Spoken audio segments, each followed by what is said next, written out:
He had everything, and he threw away the one thing that actually mattered. Damian Moretti stood at the top of New York's criminal empire, feared by rivals, obeyed by allies, untouchable by law.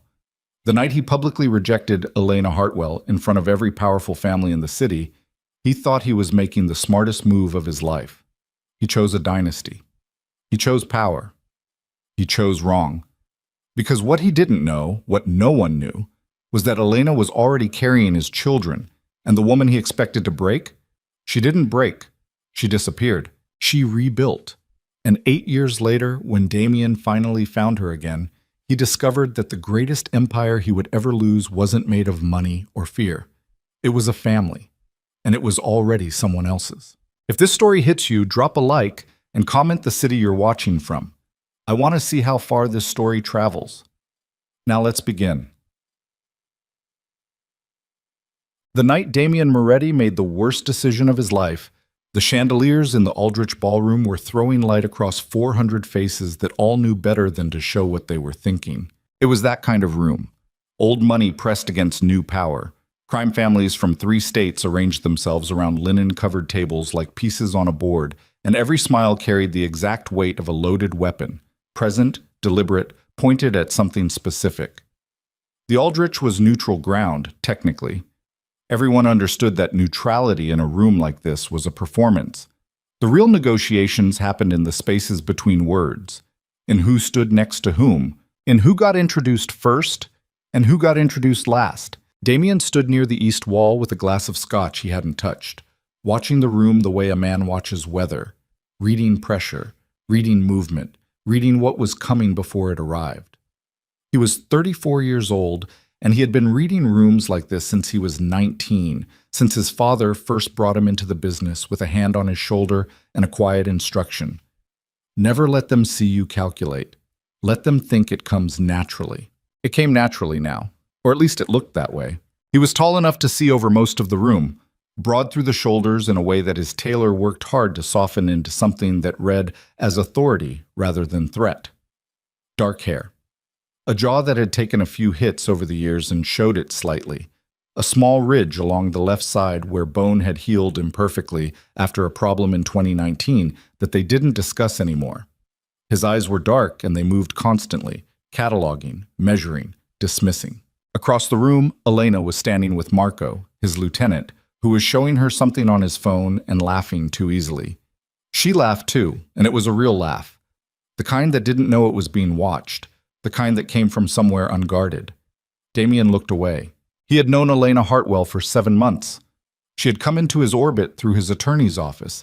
She'd been working as a contract communications consultant, brought in to handle a sensitive narrative around a real estate development that was, on the surface, entirely legitimate. She was sharp. Sharper than people expected when they first looked at her, which was their mistake and her advantage. She had dark hair that she wore pulled back when she was working and loose when she wasn't. And she had a way of going very still when she was thinking that some people misread as uncertainty. It wasn't uncertainty. He'd figured that out in the first 2 weeks. They had not meant to happen. That was the honest version of it, the version Damian kept strictly to himself. She wasn't supposed to be anything except a professional contact who moved through the edges of his world and then moved on. But she was funny in a way that caught him off guard. And she argued with him, actually argued, not the careful pushback that his associates performed when they wanted to seem independent, while still agreeing. And there had been 3 months where he'd let himself exist in something that didn't have a name. He had not given her promises. He wanted to be clear about that, at least inside his own head. He had not made commitments, but he had not been careful either. And now Richard Lancaster was walking toward him from the north side of the room with his hand already extended and his daughter at his elbow. And Damian set down the untouched scotch and straightened slightly and made the calculation he'd been making for 6 weeks. Richard Lancaster ran the Lancaster family's operations across the Mid-Atlantic corridor. Shipping, unions, 3 senators, a federal judge, and a web of construction contracts that touched every major infrastructure project from Philadelphia to Baltimore. An alliance with Lancaster didn't just expand Damian's reach. It restructured his entire position on the East Coast. It made him, in practical terms, untouchable in ways that his current power didn't yet accomplish. The price of the alliance was Victoria Lancaster. Not in any crude sense. Richard wasn't transactional enough to frame it that way, and Damien was sophisticated enough not to need it framed. But everyone in this room understood the arithmetic. A formal union between the Moretti name and the Lancaster name consolidated two of the most powerful criminal-adjacent empires on the eastern seaboard. It sent a message that didn't need to be spoken aloud. It was simply understood. Victoria was 28 and handled her family's legitimate business interests with an efficiency that suggested she'd been trained for it since she could walk. She was beautiful in the architectural way of women who have never had to be anything else, all clean lines and careful presentation. And she looked at Damien now with the measured interest of someone assessing an acquisition. He recognized the look because he used it himself. Damien! Richard's grip was firm, brief, the handshake of a man who had nothing to prove. Good to see you in person. You know Victoria. I do. Damien nodded at her. Victoria. Mr. Moretti. Her voice was even, controlled. She smiled at precisely the right moment and held it for precisely the right duration. Everything about her was calibrated. The three of them talked for 12 minutes. Damien did not have to think about what to say. This was the part that came naturally, genuinely naturally. The navigation of these conversations, the construction of sentences that communicated three things simultaneously, the reading of what Richard actually wanted beneath what Richard actually said. At the end of 12 minutes, certain things had been established without being stated. Both men understood them. After Lancaster moved on to work the rest of the room, Damien stood alone for a moment in the particular silence of a decision that's already been made. He pulled out his phone and typed a short message to Marco. I need 5 minutes with Elena, somewhere quiet, now. Marco's response came in under a minute. Corridor outside the Harrington room. She's heading there. The corridor was dim and smelled of old carpet and the particular stillness of spaces that only fill up during events. Elena was already there when Damien came through the side door, her heels in her hand. She'd taken them off, was standing in bare feet on the carpet, which was so completely her that he almost said something about it before he remembered why he was here. She looked up, read his face immediately. She was fast that way, faster than anyone he'd ever dealt with, and something shifted in her expression. Not alarm, something quieter and worse than alarm. Okay, she said. Just that. He stayed near the door. Distance felt important. I need to tell you something. You're going to marry Victoria Lancaster. It wasn't a question. He hadn't expected that. He kept his face still. Nothing's been decided. Damien. Her voice was soft. Not gentle. There was nothing gentle in it. Just very, very level. Don't do that. You came in here looking like a man delivering a verdict, not a man having a conversation. Just say it straight. He looked at her. She was standing in bare feet in a hotel corridor holding her heels in one hand, and she wasn't crying, and she wasn't performing composure. She genuinely had it, and something about that made the next words harder to say than he'd calculated. The Lancaster Alliance changes everything for the organization, he said. The consolidation of our networks, the political reach. It's not something I can walk away from. I didn't ask about the organization. Elena, I'm asking you to say it plainly, not in terms of strategy. Say what you're actually deciding. A beat. He held her gaze because looking away would have been worse. I'm choosing the alliance. Victoria Lancaster, that's what I'm choosing. She breathed in slowly through her nose. He watched her do it. Watched her take that in and stay standing and not flinch. And it was somehow worse than if she'd broken because he'd prepared himself for breaking and not for this. Okay, she said again. I didn't make you any promises. No, you didn't. She looked down at her shoes for a moment, then back up at him.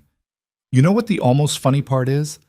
I knew this was possible. I knew what your world runs on. She stopped, pressed her lips together briefly. It doesn't matter. I'm sorry. Are you? She studied him with those dark eyes that went very still when she was thinking. Or are you sorry that this is the uncomfortable part? Because those are different things. He didn't answer. He didn't have an answer that was both honest and bearable, and she seemed to understand that because she nodded slightly like he'd confirmed something. I'm going to leave now, she said. I'd appreciate it if you didn't follow me out. She walked past him toward the far end of the corridor. She didn't put her heels back on. She didn't look back. He stood in the dim hallway and listened to her footsteps fade. The formal announcement happened at the dinner portion of the evening, which Damien had not planned, but which Richard Lancaster had apparently orchestrated with the efficiency of a man who understood that momentum was its own form of persuasion. A toast. Language that stopped short of the word engagement, but gestured at it unmistakably. Victoria beside Damien with her flawless posture and her calibrated smile. 400 faces turned toward them, and the room made the appropriate sounds.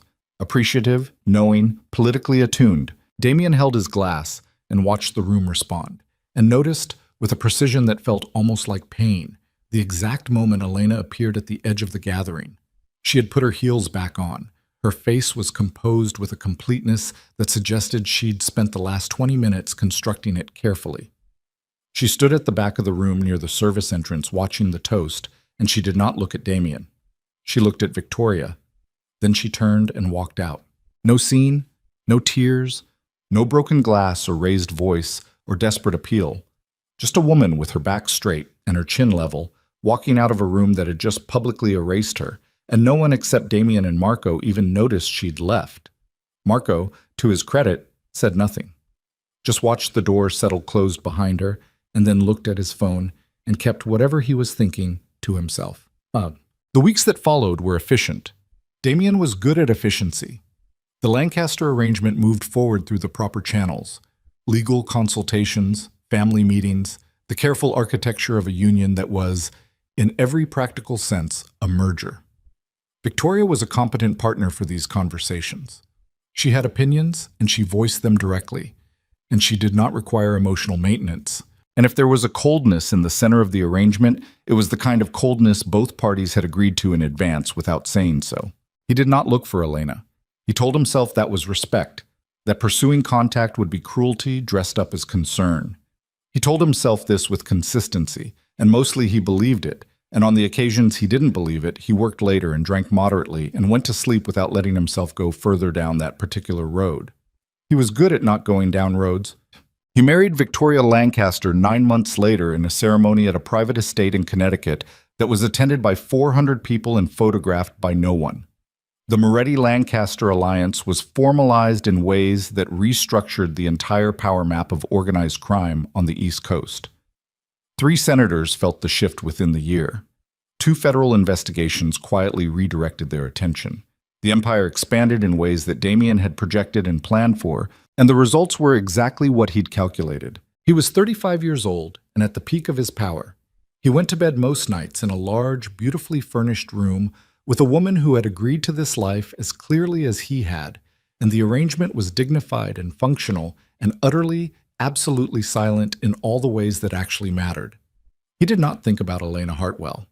He made a deliberate practice of not thinking about Elena Hartwell. He was good at it for almost 8 years. Odd. The call came on a Tuesday in March, which Damien would later decide was appropriate. Tuesdays had always been his worst day, logistically, and the universe appeared to share his organizational instincts. The investigator's name was Callum Reeves. He was 61 years old, former law enforcement, and he operated a private firm out of a walk-up office in Midtown that looked deliberately unimpressive, the kind of office that made clients feel they were being discreet.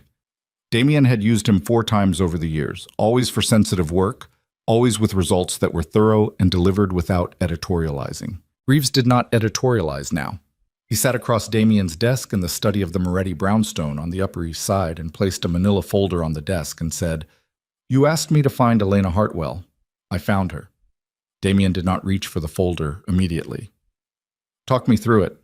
"She left New York approximately 8 years ago. Changed her name legally. She's Elena Thorne now. Relocated to Chicago. Built a branding and communications consulting firm from nothing. It's called Thorne Advisory Group. It's not nothing anymore. They have 43 employees, offices in Chicago and Atlanta, and they're currently in negotiations to expand into Seattle." Reeves paused. "She did it herself. No investors with questionable backgrounds, no family money I can trace. She built it clean."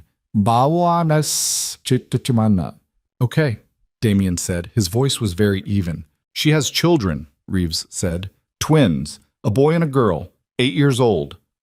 Another pause.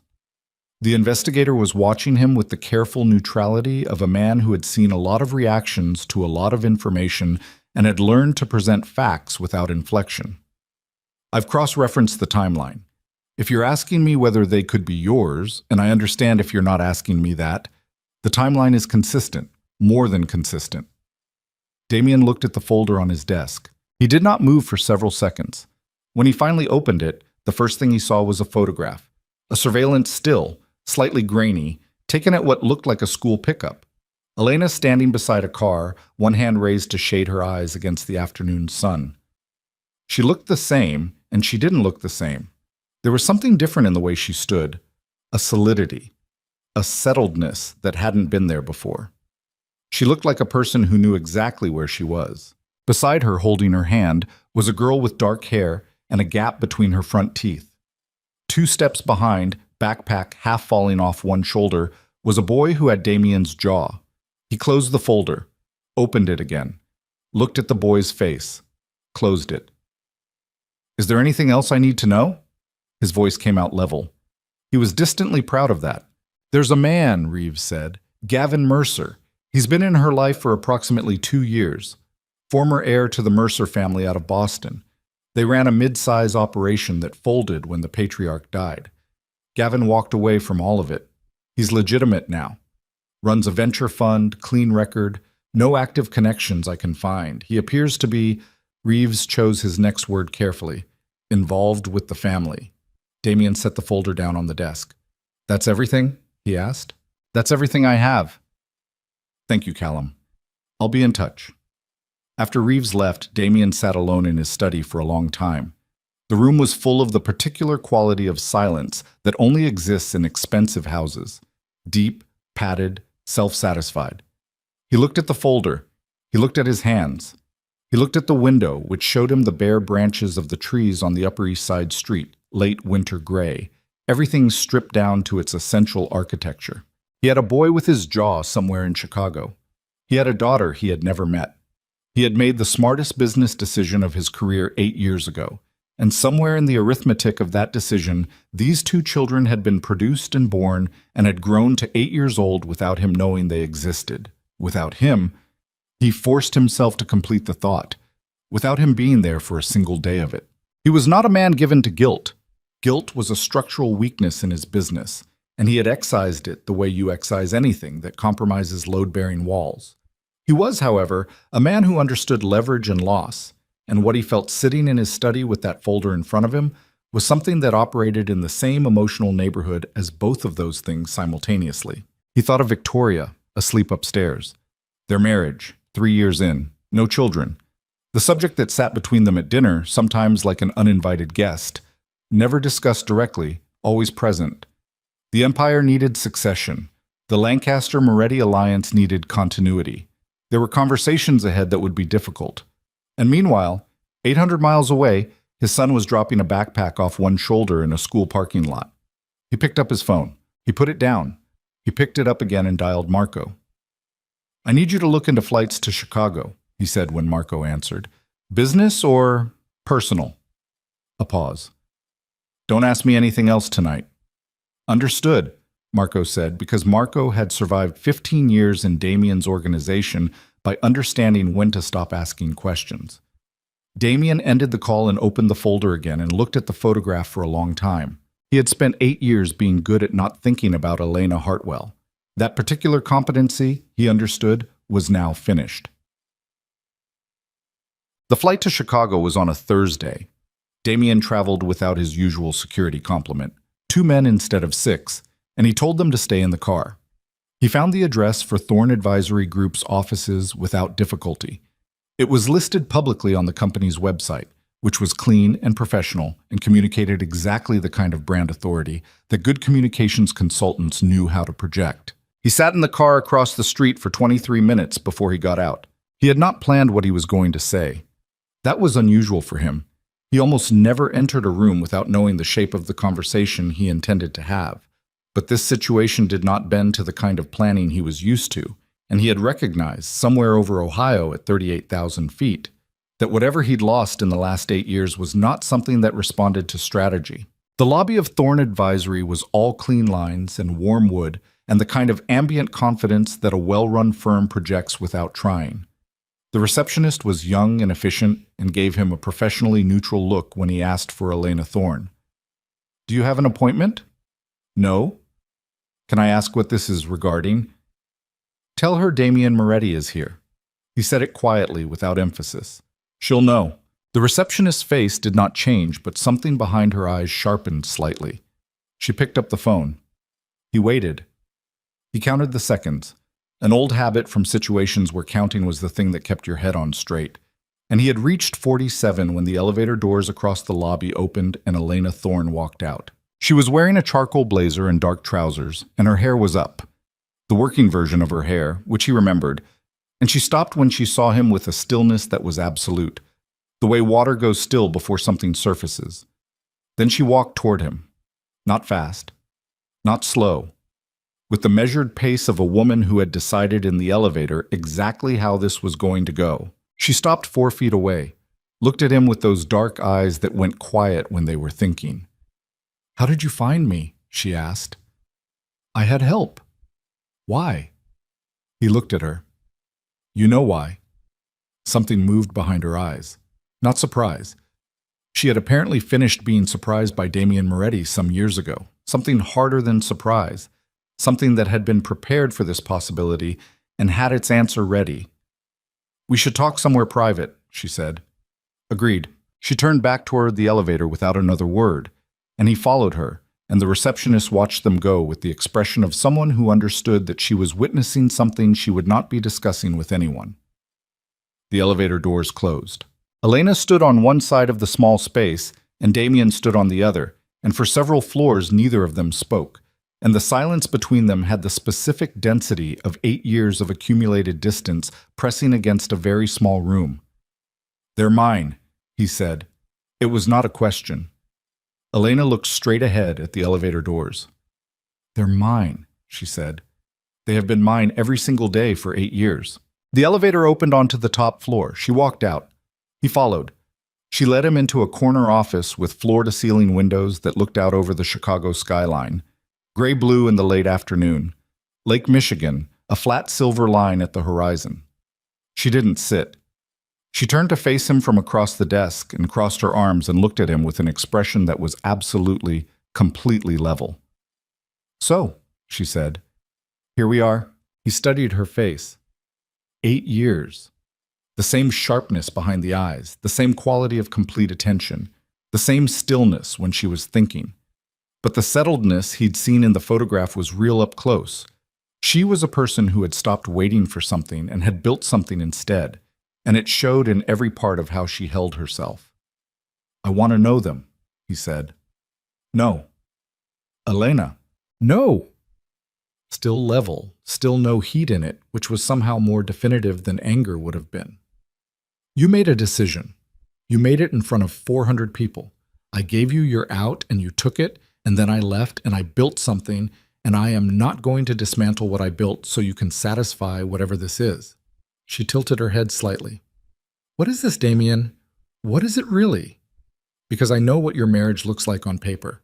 I know the Lancaster arrangement, and I can do the math on what you need." He said nothing.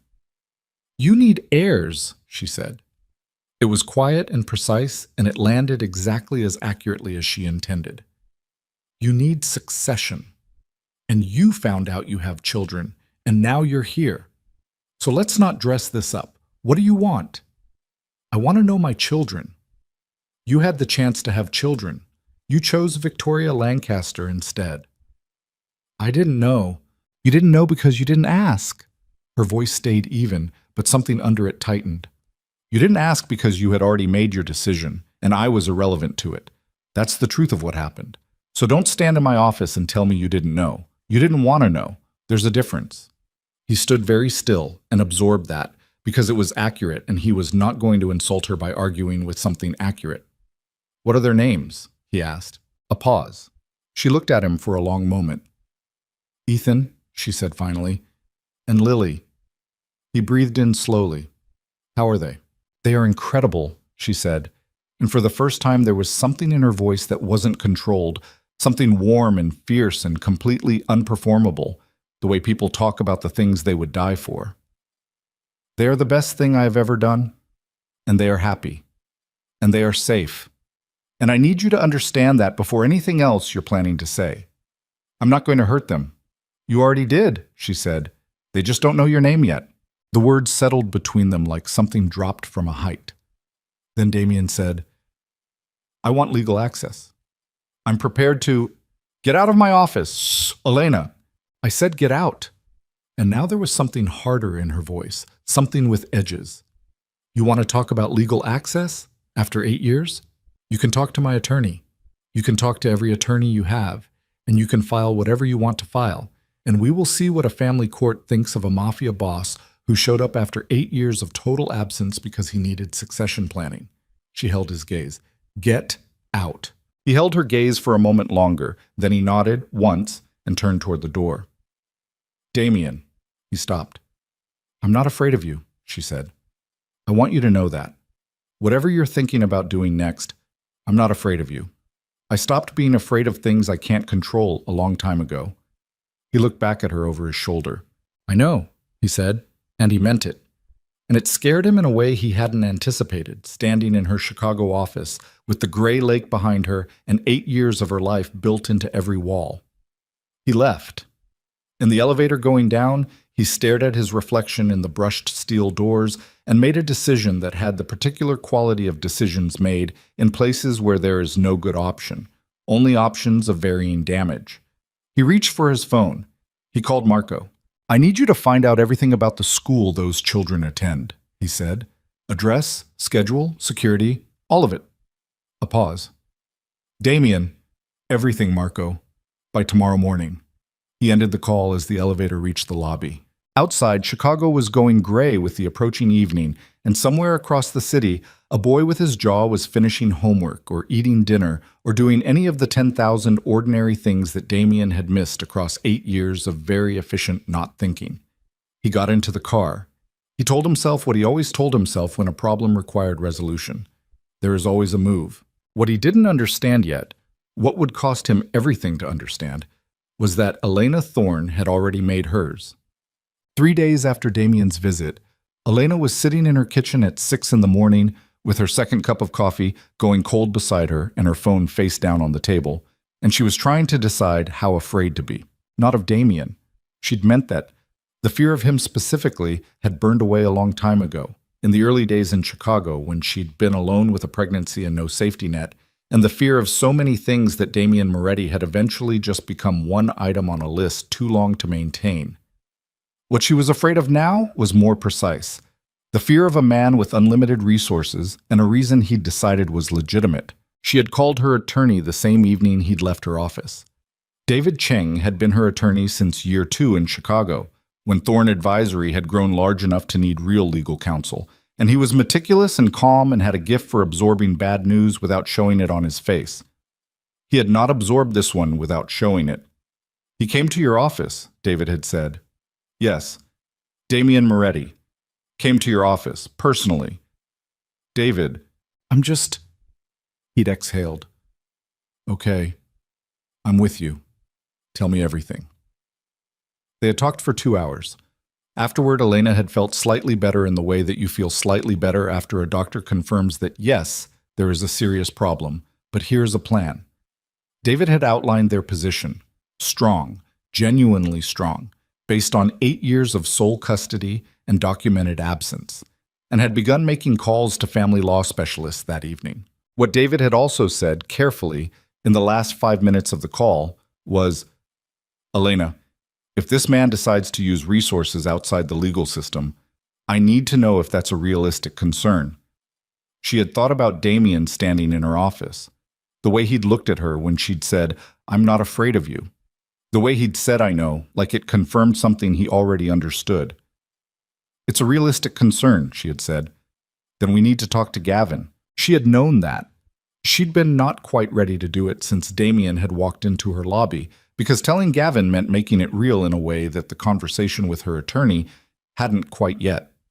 Making it real in the specific texture of her actual life, the life she'd built, the kitchen with the cold coffee and the twins' drawings on the refrigerator, and the man who had come to love her children before he'd come to love her.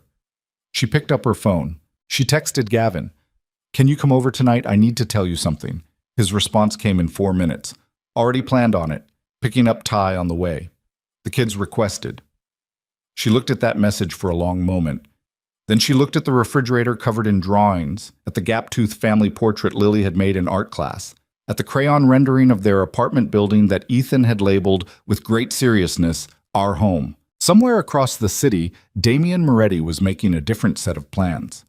She picked up her coffee and took a sip, even though it was cold. She had survived harder things than this. But she had a feeling, the specific dread-adjacent feeling of someone who has learned to read situations accurately, that the hardest thing was not behind her.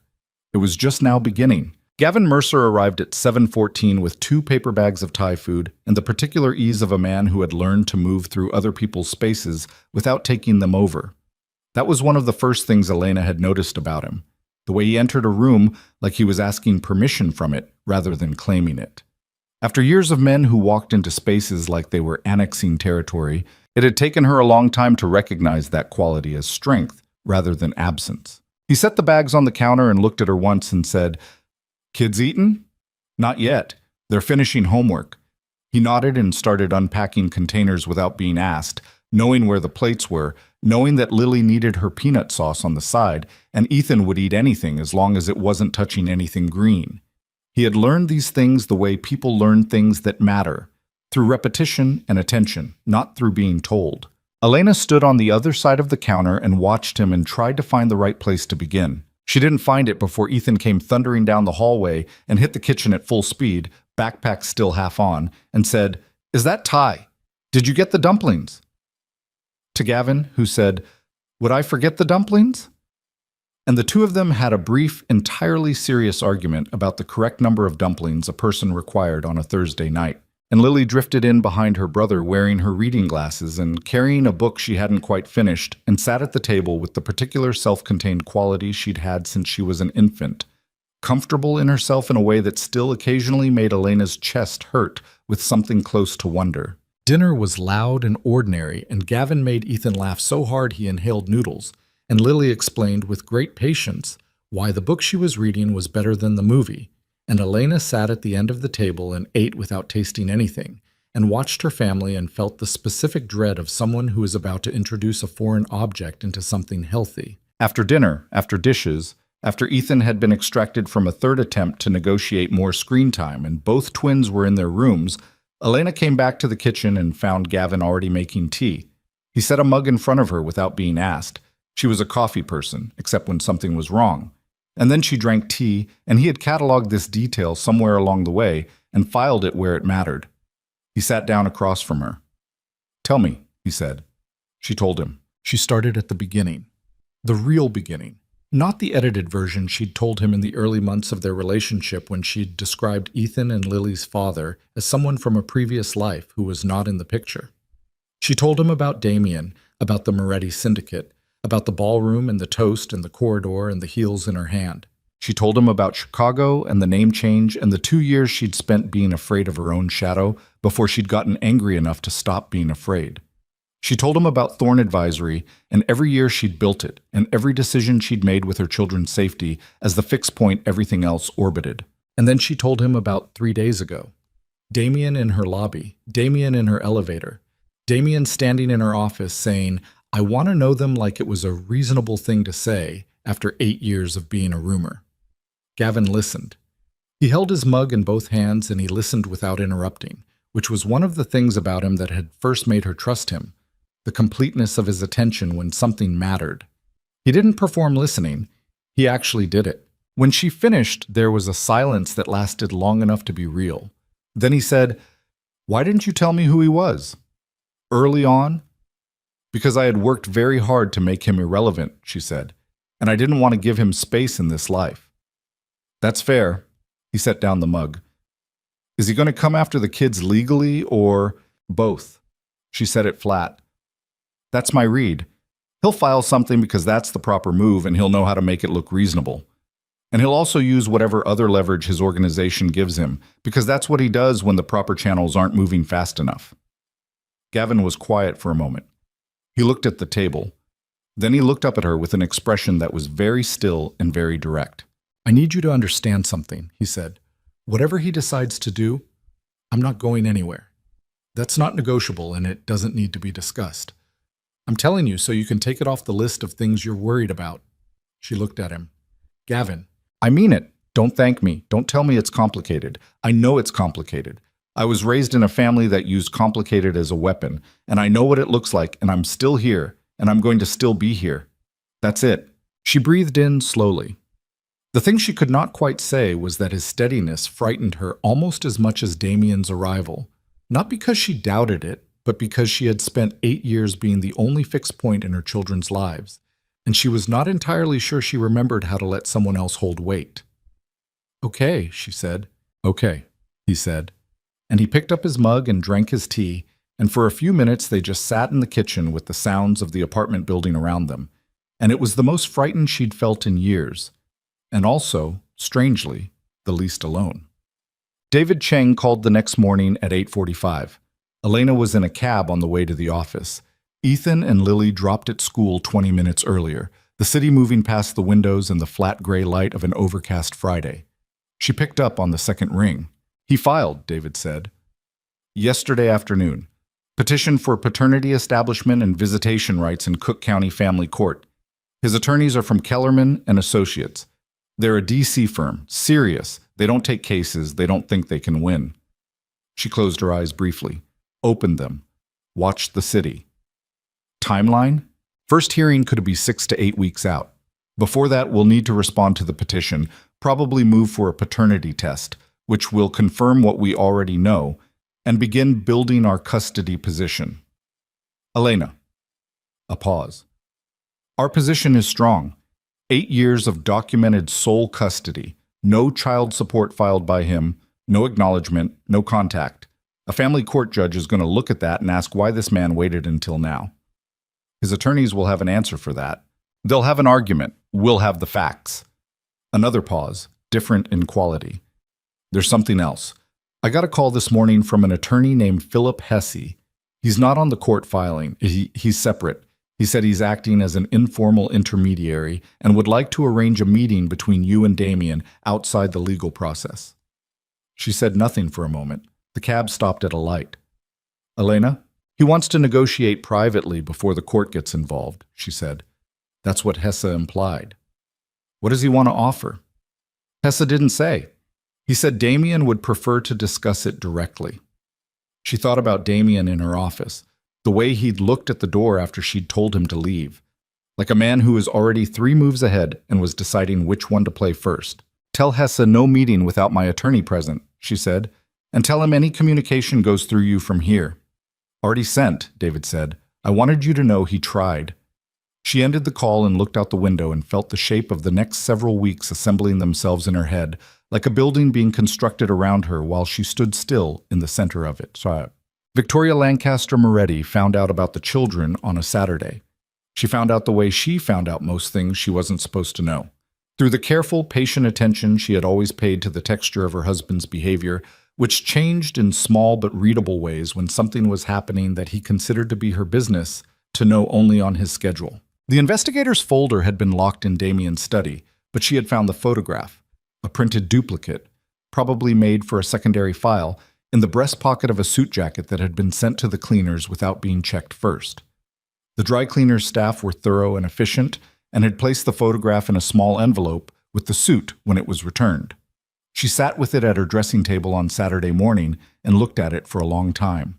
The woman, the girl, the boy with Damien's jaw. She had suspected in the abstract way of a woman married to a man who had a life before her that he had never fully disclosed, that there had been someone.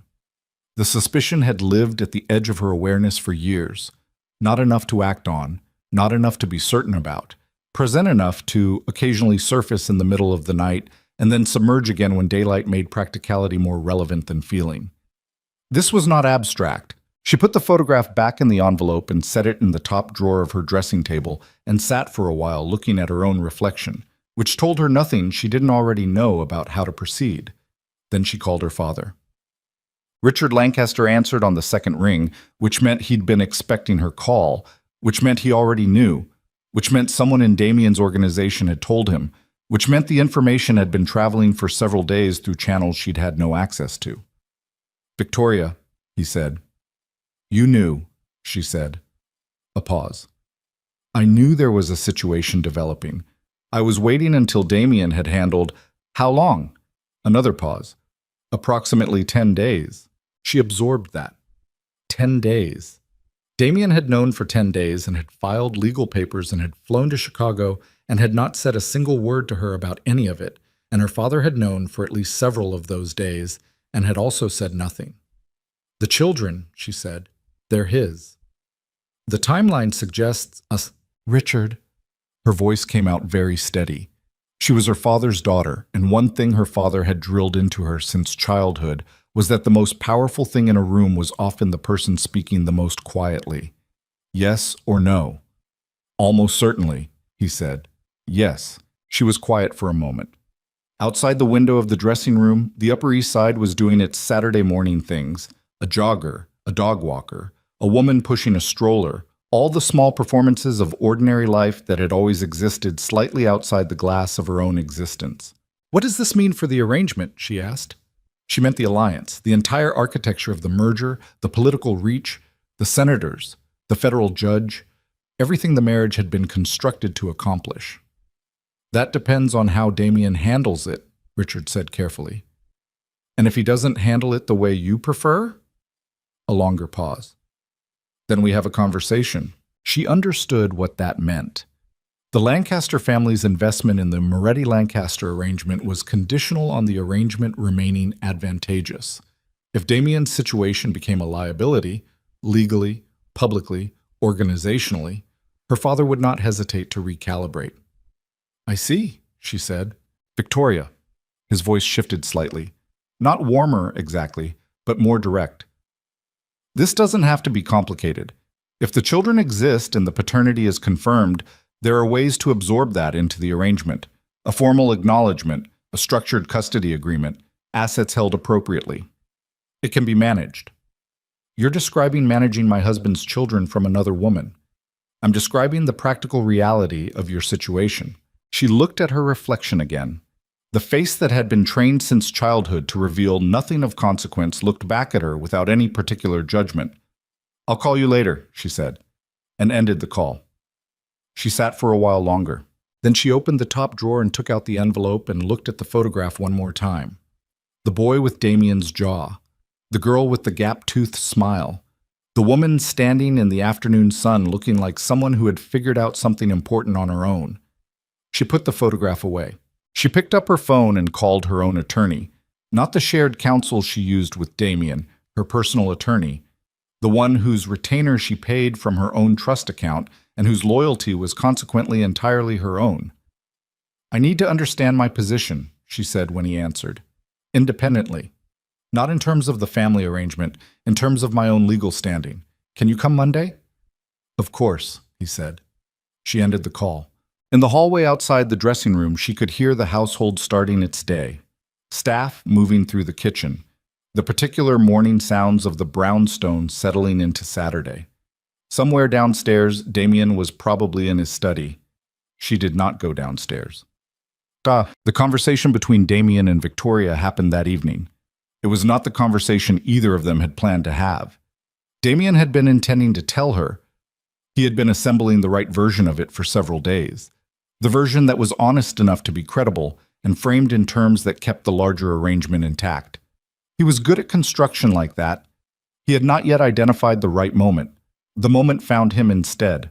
Victoria came into his study at 7:30 without knocking, which she almost never did. She sat down across from his desk and set the envelope on the desk between them and looked at him with an expression that was absolutely, surgically calm. He looked at the envelope, looked at her. Where did you get that? He asked. It doesn't matter where I got it. She folded her hands in her lap.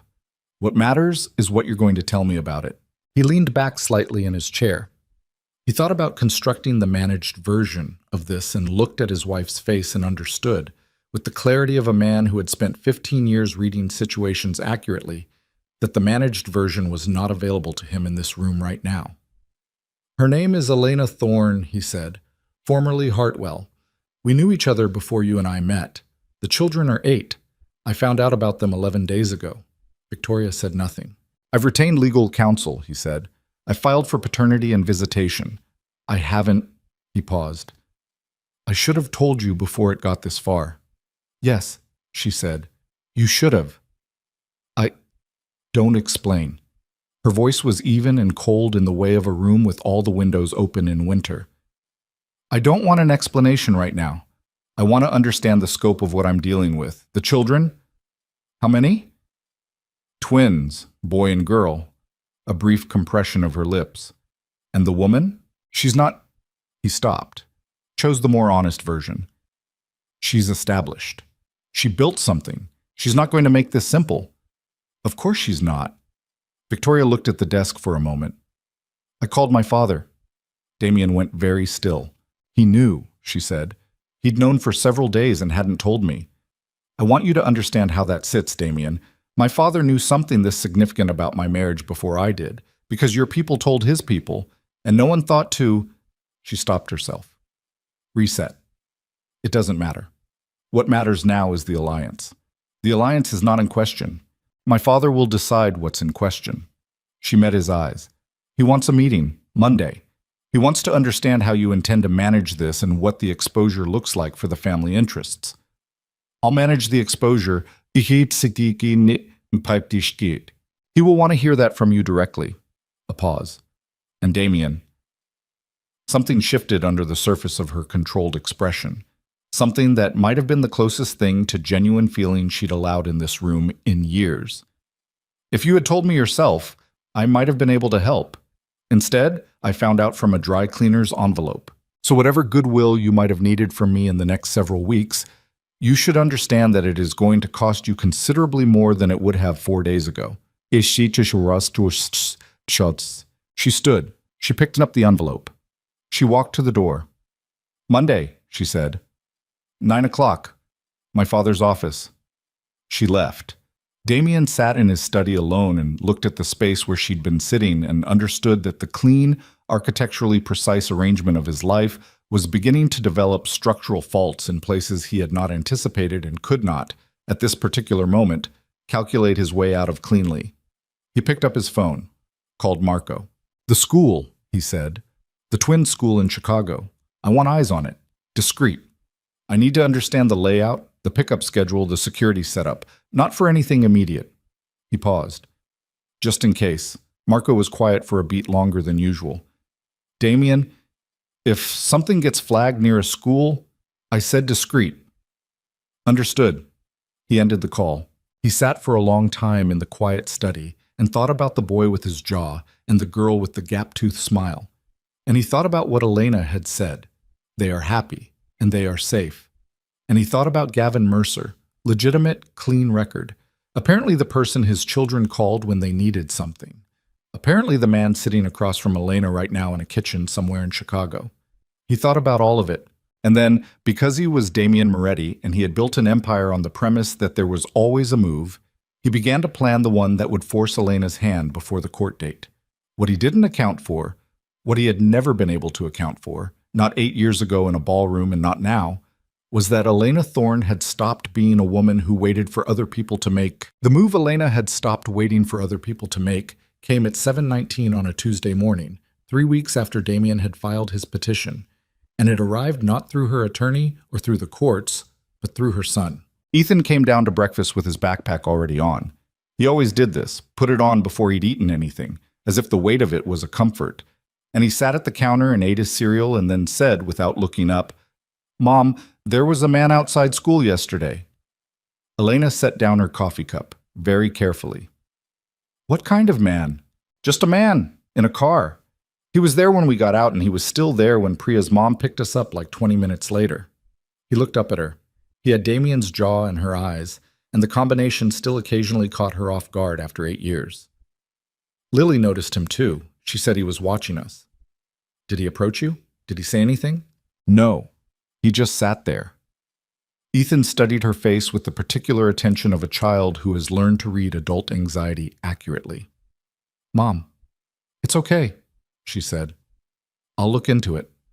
She drove them to school and watched them go through the front doors and then sat in the parking lot with the engine running and called David Cheng before she'd even pulled back onto the street. "He has someone watching the school," she said. David was quiet for exactly 2 seconds.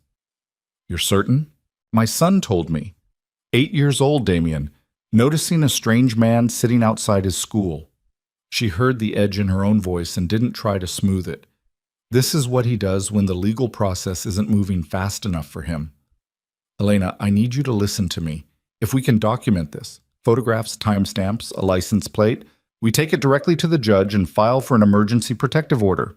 This kind of behavior before a custody hearing is exactly what—" "I know what it is. I need you to make the filing fast, David. Not in a week. Today. I'll start this morning." She ended the call and drove to the office and sat at her desk and stared at a presentation she was supposed to review for a client meeting at noon and understood, with the flat clarity of someone who has run out of the luxury of hoping a situation will resolve itself, that Damien Moretti was no longer operating inside the legal process alone. He was running both tracks simultaneously. The court filing for the legitimacy it provided, the surveillance for the pressure. It was exactly what she would have predicted if she'd let herself predict it, and the fact that she'd told herself to wait and see had cost her 3 weeks she couldn't afford. She picked up her phone and called Gavin.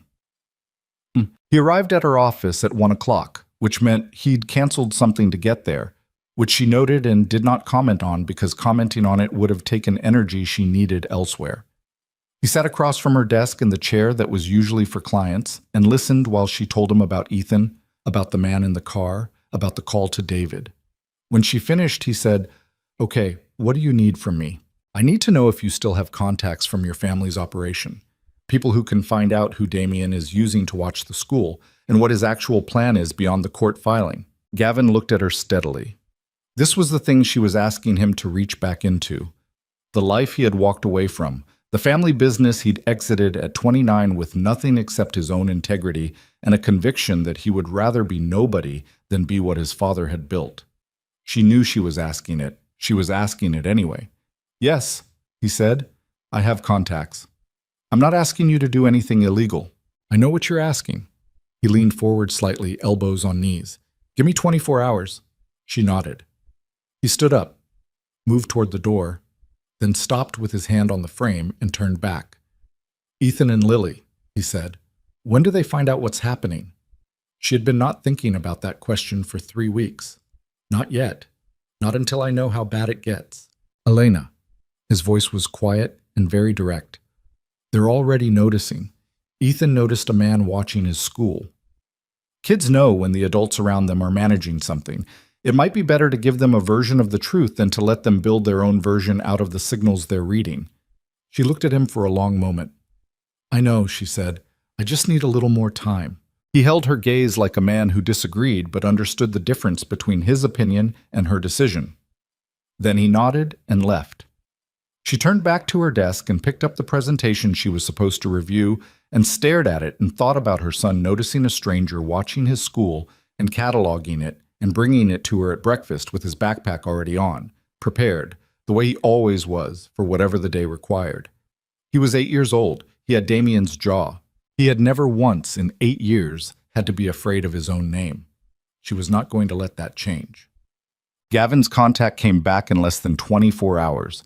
His name was Serrano, and Elena never met him.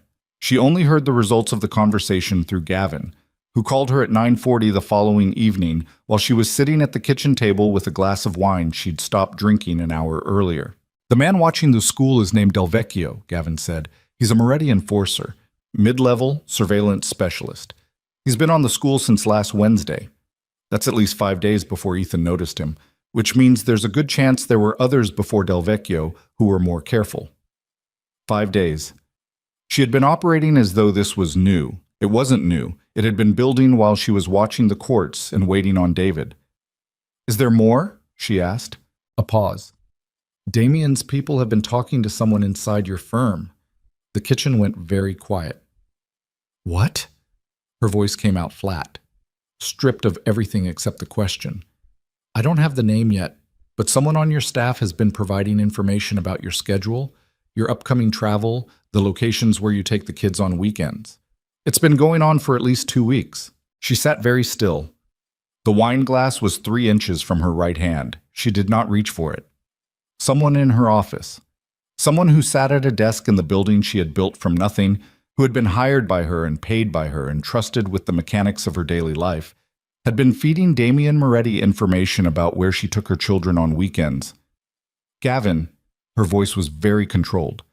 How confident is your contact in this? Confident enough to stake his reputation on it. He's not guessing.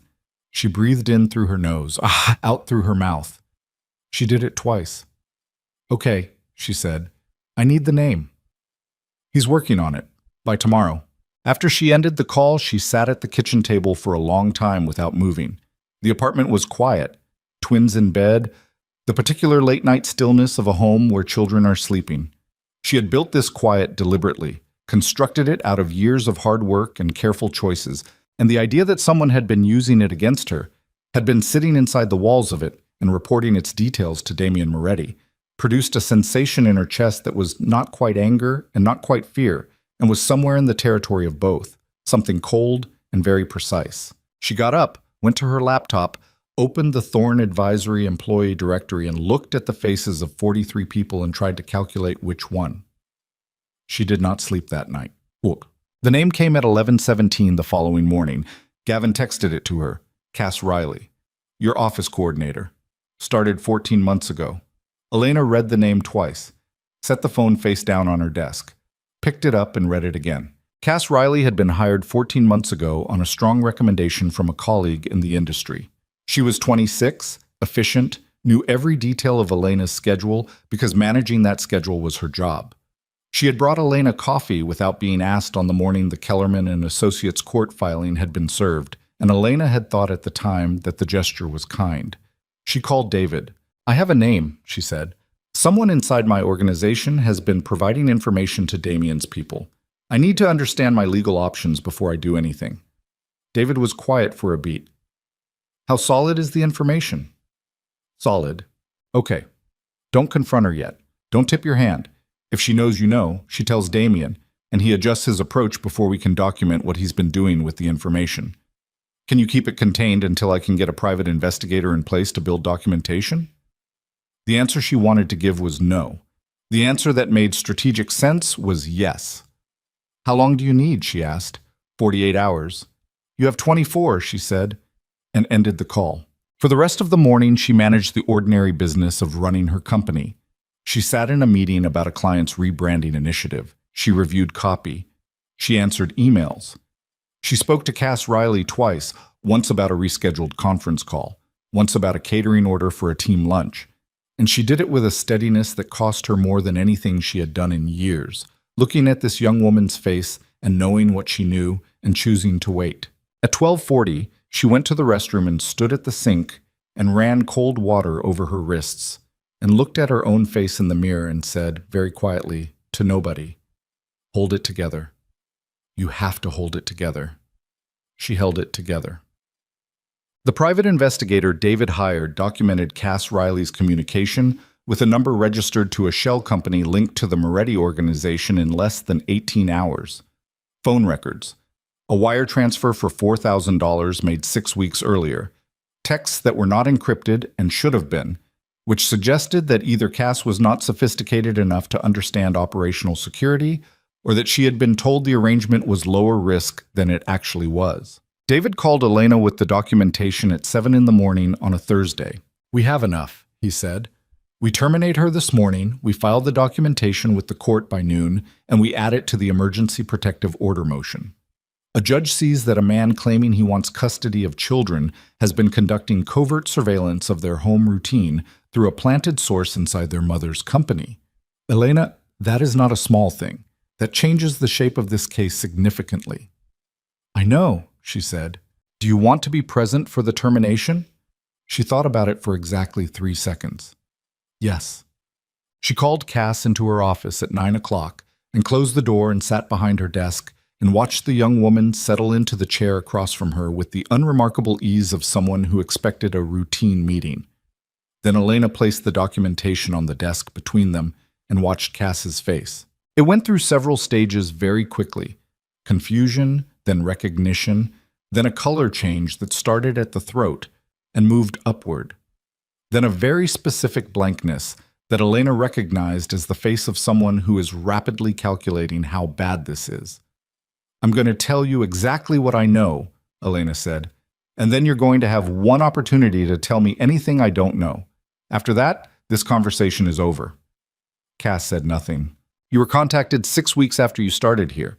You were offered money to report details of my schedule and my children's routine to a representative of Damian Moretti's organization. You accepted. You have been providing information for approximately 14 months. Elena kept her voice very flat, clinical.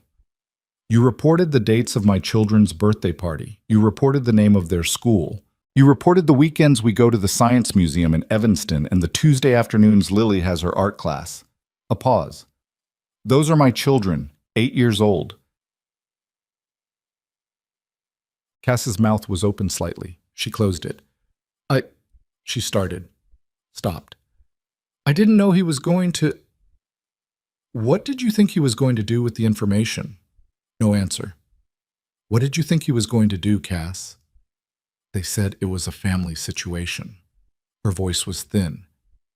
"They said he just wanted to know they were okay, that he was their father, and he just wanted..." "He is not their father." Elena said it with a precision that had no heat in it and didn't need any. "He is the man who abandoned their mother before they were born, and for 14 months you gave him access to every detail of their lives that he would have needed to take them." She stood. "Your employment is terminated, effective now. Security will escort you out. The documentation of your communication with Moretti's representatives has been provided to my attorney and will be filed with the court today. Whether you face additional legal action depends on decisions I haven't made yet." Cass looked like she might be sick. I didn't think it would go this far." "No," Elena said. "People never do." She pressed the button on her desk phone and asked Marcus from building security to come to her office, and she stood behind her desk and watched Cass Riley be walked out of the building she had built, and she felt absolutely nothing except a specific, clarifying fury that she recognized as useful and intended to use. The court filing hit Damian's attorneys at 2:17 in the afternoon. Marco brought him the call at 3, standing in the doorway of his home office with an expression that was as close to uncomfortable as Marco's face ever got, which wasn't very close, but was readable to someone who knew him. "Kellerman says they've filed an emergency motion," Marco said. "They have documentation of Riley, phone records, the wire transfer, the text." He paused. "All of it." Damian sat with that for a moment. The Riley arrangement had been Phillips's idea, his head of security operations, the man who handled the practical mechanics of information gathering. It had been presented as low risk, easily deniable, a standard intelligence operation dressed in civilian clothes. Damian had approved it without looking too closely at the details because he'd been managing the Lancaster meeting and the Victoria situation and the court strategy simultaneously, and he had trusted Phillips to handle the operational piece without producing a document trail that could end up in a family court filing. He had been wrong to trust that. He pressed his fingers against his mouth briefly, a habit when something required recalibration. "What's the judge's name, Wishis?" he asked. "Walters. She's been on the family court bench for 11 years, her record on custody cases. I know her record." He'd had Kellerman research every family court judge in Cook County 2 weeks ago. Walters was the worst draw for his situation. A judge with a documented intolerance for wealthy parties who used financial leverage in custody disputes, who had written, in a 2021 opinion, that the resources available to a parent were irrelevant if those resources were being deployed to circumvent rather than engage the legal process. He had been assigned the worst possible judge. He had given her the worst possible evidence to evaluate. "Get Kellerman on the phone," he said. "Now." "He's already holding." Damian picked up the phone and spent 40 minutes with his lead attorney, who is measured and professional and honest in the way that very good attorneys are honest when they are delivering information their clients do not want to hear. The emergency motion was solid. The documentation was solid. The judge would almost certainly grant the protective order, which meant any attempt to approach Elena, the children, or their school while the case was pending would constitute contempt of court. The legal track was closing. When he ended the call with Kellerman, he sat alone in his office for a long time. He thought about the boy with his jaw eating cereal with his backpack already on. He thought about what Elena had said, "They are happy and they are safe." And he thought about the fact that for 14 months he had been dismantling both of those things, one reported detail at a time without fully calculating what he was dismantling. He thought about Victoria, 3 floors above him in this house, who had been meeting with her own attorney privately for the past 10 days, which Marco had reported and which Damien had been pretending he didn't know because knowing it required dealing with it. He thought about Richard Lancaster's Monday meeting, which had been professionally cordial and had communicated in the precise language of men who speak entirely in subtext that the Lancaster family's continued investment in the Moretti-Lancaster arrangement was contingent on this situation being resolved quickly and quietly and in a manner that did not generate federal scrutiny. The empire was holding, but the walls were developing faults in 3 directions simultaneously, and he was standing in the center of all 3, and the move he needed, the clean, decisive move that resolved the board, was not visible to him from where he was standing. He picked up his phone. He called Phillips. "The school," he said. When Phillips started to respond, he said, I don't want a briefing. I want to know if what you put in place can be activated without going back through the legal channel." A silence on the other end that lasted long enough to mean something. "Damien," Phillips said carefully, "if you're asking what I think you're asking, the protective order changes the exposure significantly. If anyone connected to us goes near that school while the order is, can it be activated?" Damien said again. Flat. Not a question this time. Another silence. "Yes," Phillips said. Damien ended the call. He sat in his office in the brownstone on the Upper East Side and looked at his hands and thought about what kind of man makes the call he was considering making. He had spent 15 years building an identity that was powerful enough not to need to ask that question about itself. The question was asking itself anyway. Outside, the city moved past his windows with its usual indifference. And somewhere in Chicago, a woman who had stopped being afraid of him was reading the same court filing his attorney had just called him about. And she was not celebrating. He knew her well enough to know that she was already 3 moves ahead. Elena read the emergency motion confirmation on her phone at 2:58 in the afternoon, standing in the corridor outside her office with her coat still on because she'd come back from David's office 20 minutes ago and hadn't quite stopped moving since.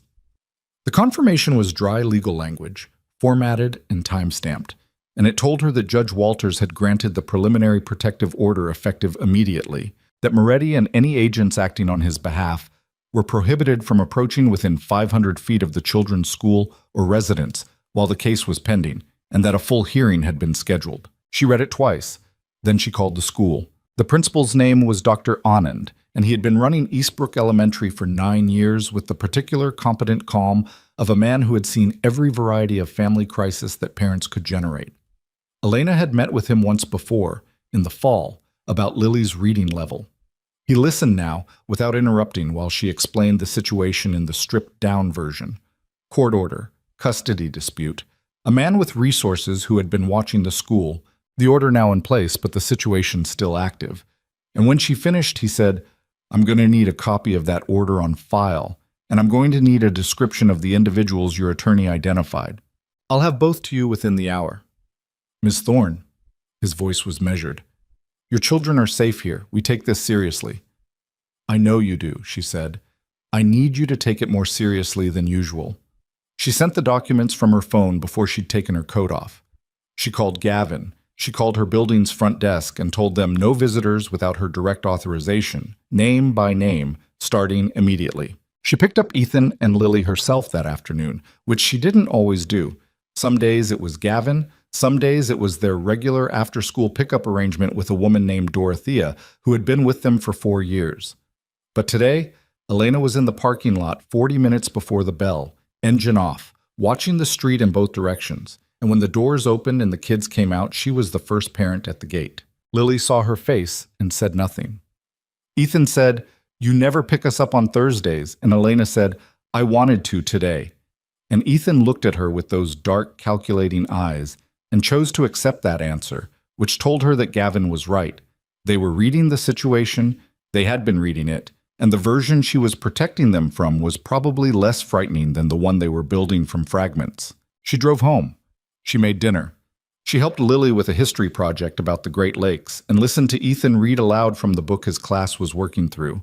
And she was present for all of it in the way that people are present when they know it might be the last ordinary evening for a while, with a specific, aching attention to each detail. After they were in bed, she sat at the kitchen table with Gavin and told him about the protective order and about Dr. Anand and about what she hadn't yet told the kids. "Tomorrow," Gavin said, "before school, tell them something true but manageable. Don't let them find out from something that happens rather than from you." "I know," she said. "Elena." "I know, Gavin. I'll tell them tomorrow." He reached across the table and put his hand over hers briefly, and then took it back, and it was such a deliberately small gesture, not a solution, not a promise, just a contact, that she had to look at the wall for a second to hold herself together. She told them in the morning. She sat them both at the breakfast table and looked at their faces. Lily, with her glasses pushed up on her nose, Ethan, with his backpack already on, and she said, "There is something I need to tell you both, and I need you to listen all the way through before you ask questions. Can you do that?" They could. They did. She told them there was a man, their biological father, a man she had known before they were born, who had recently found out they existed and was asking a court if he could be part of their lives. She told them she was working with a lawyer to make sure the court understood their family as it actually was. She told them that for right now, they needed to stay close to her or Gavin, to tell her immediately if they ever saw anyone they didn't recognize watching them, and that she was not going to let anything happen to them. She did not use Damien's name. She did not use the word Mafia. Lily was very still through all of it, the way she went still when she was processing something significant.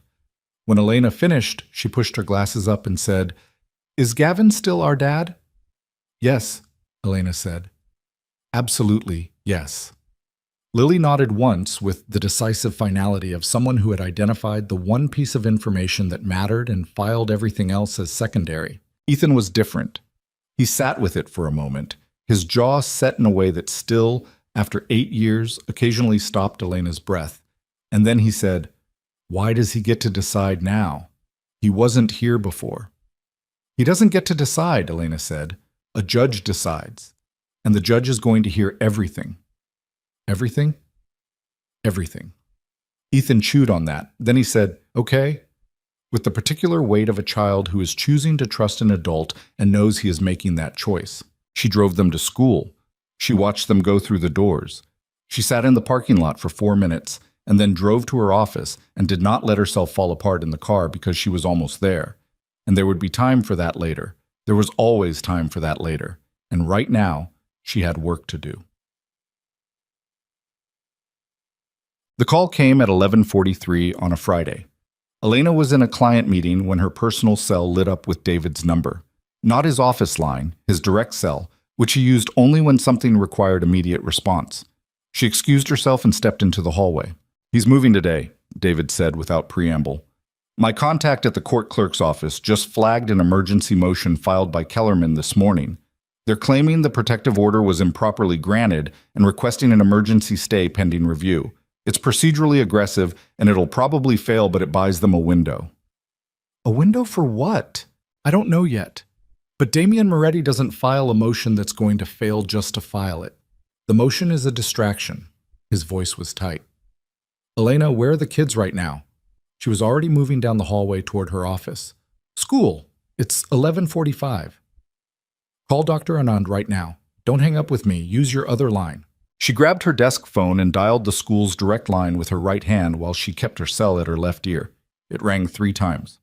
4, 5. On the 6th ring, Dr. Anand picked up. "Dr. Anand, this is Elena Thorne." "Ms. Thorne." His voice was different, compressed. "I was about to call you. There are 2 men outside our east gate. They've been there for approximately 8 minutes. They are not parents, I recognize, and they have not attempted to enter, but they are—" A brief pause. "They're not leaving." The hallway outside her office went very quiet around her, the way sound sometimes collapses inward when the body understands something before the mind finishes processing it. "Don't let anyone out the east exit," she said. "Lock it down. Call the police right now." I have a protective order on file with you. That's a violation. They can respond immediately. I'm on my way. She grabbed her coat and her keys. She called Gavin while she was already in the elevator. Eastgate at Eastbrook, she said the second he picked up. Men outside. I have the police calling, but I need you there. 12 minutes, he said. She heard him moving already, heard a door, heard wind. She drove faster than she should have. She ran 2 lights. She told herself to breathe and forgot to do it, and reminded herself again. And the city moved past her windows with an awful indifference.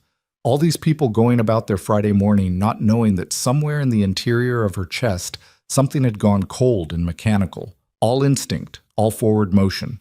She turned onto Eastbrook Street at 11:59. She saw the men immediately, 2 of them, standing outside the East Gate with the particular stillness of professionals, not pacing, not on their phones, just present, which was in some ways worse than aggression because it communicated patience, and patience communicated planning. One was heavy-set with a gray jacket. The other was taller, younger, standing slightly in front. There were children visible through the gate's wire fence. Recess had apparently been moved inside, thank you, Dr. Anand. But the playground was empty, and the building's east door was closed. Elena pulled into the parking lot. She got out of the car. The 2 men looked at her. She walked toward them. Every rational calculation she had, David's voice, lawyer's logic, don't escalate before the police arrive, existed somewhere behind the thing that was driving her body toward the gate, which was not calculation. It was 8 years of building something safe, and the specific fury of watching someone try to reach inside it. You need to leave, she said. She stopped 10 feet from them. Her voice came out flat and even, and she was distantly surprised by that, by how steady it was when her hands were not. There is a protective order, in effect. You are in violation of it. The police have been called, and they're on their way. The heavy-set one looked at her without expression. We're not on school property, ma'am. You are within the restricted zone specified in the order. I have a copy of it in my car.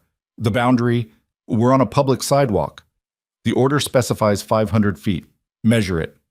She held his gaze. Or leave. A silence. Then the younger one's attention shifted past her shoulder, and she heard the car before she turned. A black SUV coming in fast from the north end of the street, and her stomach dropped because she thought for one awful second it was more of them, more of Damien's people, that this was the moment where her calculations about her own strength came up short. The SUV stopped at the curb. Gavin got out. He walked across the parking lot toward her without hurrying. He was wearing jeans and a gray jacket, and he had the particular quality of movement he got sometimes when something needed to be handled. Very deliberate, very still at the center, like a man who has decided what he's doing and doesn't need to announce it. He stopped beside her. He looked at the 2 men. She told you to leave, he said. His voice was quiet, matter of fact, like he was pointing out something that should have been obvious. This is a public... I heard what you said. He looked at the heavy-set one, then the younger one, then back. I'm going to tell you something, and I need you to hear it clearly. I know who sent you. I know what you do for a living. And I'm telling you right now, as the man who is going to stand between you and these children for as long as it takes, there is no version of today where this goes the way your employer planned. The police are 3 minutes out. The court filing documenting this exact violation is already being prepared. You can leave now with nothing except a failed assignment, or you can still be standing here in 3 minutes and turn this into something significantly worse for everyone involved, including the man who sent you. He paused. Your choice, but make it fast. The heavy-set man looked at him. Something moved behind his eyes. Calculation. Reassessment. His phone buzzed in his jacket pocket. He looked at it. Something on the screen. He looked up at his partner. We're done here, he said. They walked to their car. They pulled out of the space and drove north and turned at the intersection and were gone. Elena realized she'd been holding her breath only when it came out of her in a long, ragged exhale that she couldn't quite control. She pressed her hand against the fence. Cold chain link. Real. Solid. You okay? Gavin said. No, she said, but I'm standing. That's enough. 2 police cruisers arrived 90 seconds later. Elena spoke to them, gave them the protective order, gave them the description of the car and the 2 men. David arrived 20 minutes after that, having apparently driven from his office at a speed that his careful attorney's demeanor did not typically suggest was in his range. He photographed everything. He took statements. He was already drafting the contempt filing on his phone by the time the last officer left. Elena went inside to get her children. Ethan was in his classroom, sitting at his desk with his backpack on, which he had apparently put on the moment the lockdown was announced and not taken off, as if being prepared was the only action available to him, and he intended to perform it completely. When he saw Elena come through the door, he stood up fast and crossed the room and hugged her with his whole body, which he almost never did anymore because he was 8, and 8 was old enough to be slightly embarrassed about needing comfort. She held on. Lily was in the hall already, standing with her teacher, and she had been crying but had stopped and was now presenting a face of determined composure that was so purely, recognizably, Elena's own face at its most offensive that it hurt to look at. "I want to go home," Lily said. "We're going home," Elena said. "Right now." She walked them out through the main entrance, one hand on each of them, and Gavin fell in behind and they crossed the parking lot, and she put them in the car, and Gavin drove while she sat in the back between them, and nobody talked for the first 5 minutes, and then Ethan said, "Was that him? Was that the man from the court thing?" "His people," Elena said. "Yes." "Did they try to take us?" She looked at his face. 8 years old, backpack still on, jaw set, trying to be a person who could handle the answer to this question. "They didn't get anywhere close," she said. "And they're not going to." Ethan looked out the window.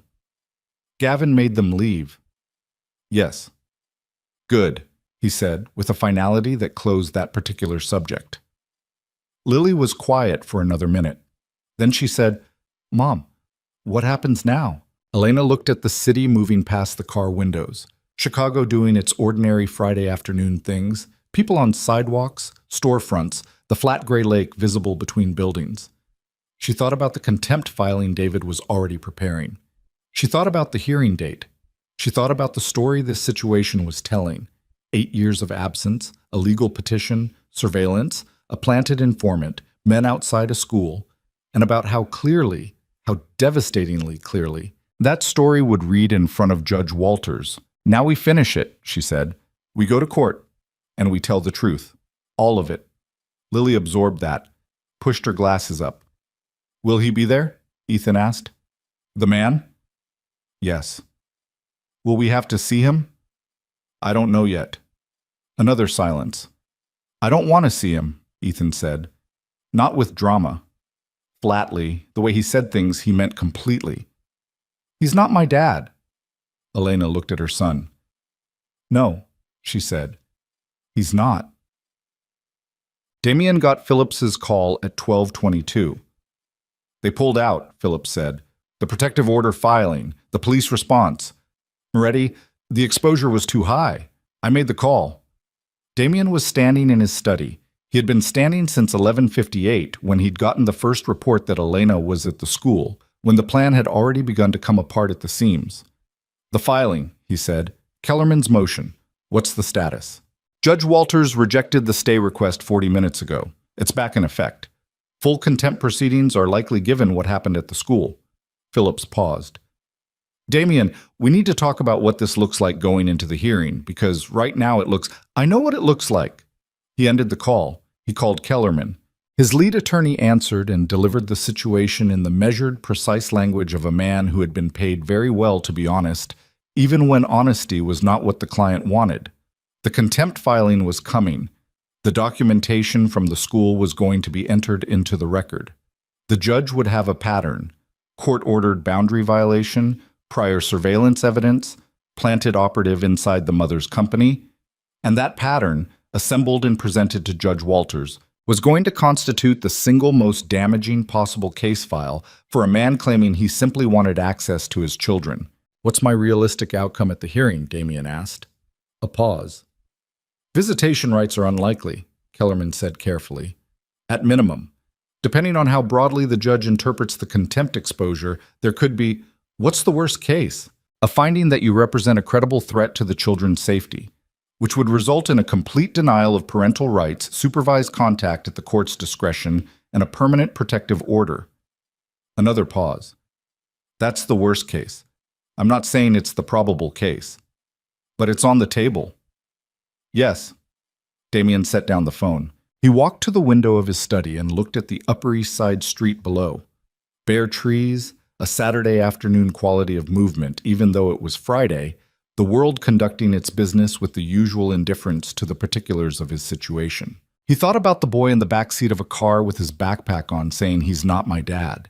He didn't know that was what Ethan had said, but he could have written the line himself because he understood, with the clarity of a man who had spent a lifetime reading situations accurately, exactly what 8 years of absence produced in a child.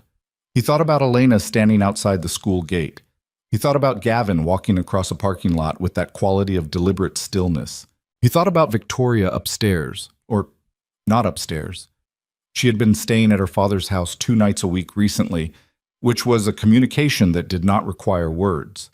He thought about Richard Lancaster's voice on the phone that morning, measured and careful, saying, "I want you to understand that my patience with this situation has a timeline, Damien, and what that timeline meant for everything the last 3 years had been built to accomplish." He pressed his palm flat against the cold window glass. He was Damien Moretti. He had built an empire. He had made the right strategic decision at every crucial junction of his professional life for 15 years. He had stood in a hotel corridor 8 years ago and told a woman in bare feet that he was choosing power over her. And the boy who had come from that decision was sitting in a car in Chicago right now with his backpack on, saying he didn't want to see him, and every resource Damien had, the attorneys, the organization, the political reach, the Lancaster Alliance, could not purchase 1 second of the 8 years he had simply decided not to need. He heard his own breathing in the quiet study. Then his phone rang. It was not Kellerman. It was not Marco or Phillips or Richard Lancaster. The number on the screen was one he had not seen in 8 years and had never deleted. Elena. He stared at it for 2 full rings. He picked up. "I'm going to say this once," her voice said. Level. Stripped down to its essential structure, all the performance removed, just the woman who had built something from nothing talking to the man who had decided she wasn't worth keeping. "You can fight this in court.